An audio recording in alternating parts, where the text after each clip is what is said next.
কোটি কোটি টাকা এখানে উঠলো, এই টাকাগুলো কি হলো, কার কাছে আছে এবং এগুলো কোথায় ব্যবহার করা হলো বা বন্যা কবলিত মানুষের জন্য কোটি কোটি টাকা টিএসসিতে জমা হলো।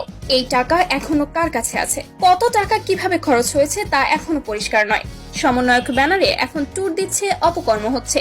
বৈষম্য বিরোধী ব্যানার ব্যবহার করে কেউ রাজনীতিতে প্রবেশ করার চিন্তা করে থাকলে তাদের হুঁশিয়ারি করতে চাই। এবার সমন্বয়কদের কঠোর সমালোচনা করলো এক সাধারণ শিক্ষার্থী। কোটা আন্দোলন এবং সরকার পতনের সময় সমন্বয়করা সারা দেশের মানুষকে একতাবদ্ধ করেছিল।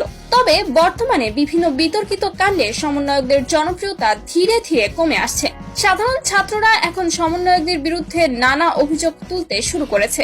এবার সমন্বয়কদের নিয়ে অবাক করা তথ্য দিল এক সাধারণ শিক্ষার্থী। তিনি বলেন, সরকার পতনের আগ পর্যন্ত বৈষম্য বিরোধী ছাত্র আন্দোলন প্ল্যাটফর্মটি একটি সার্বজনীন প্ল্যাটফর্ম ছিল, এখানে সবার অংশগ্রহণ ছিল। কিন্তু বর্তমানে সমন্বয়ক ব্যানারে তারা ট্যুর দিচ্ছে, নানা অপকর্ম করছে। কথা ছিল সরকার পতনের পর সমন্বয়ক পদ বলে কিছু থাকবে না, অথচ হচ্ছে উল্টোটা।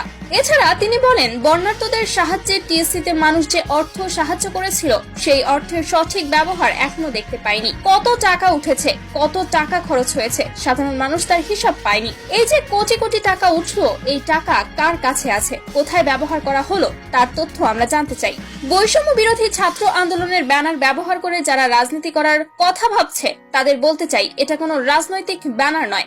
রাজনীতি করতে চাইলে আলাদা হয়ে করতে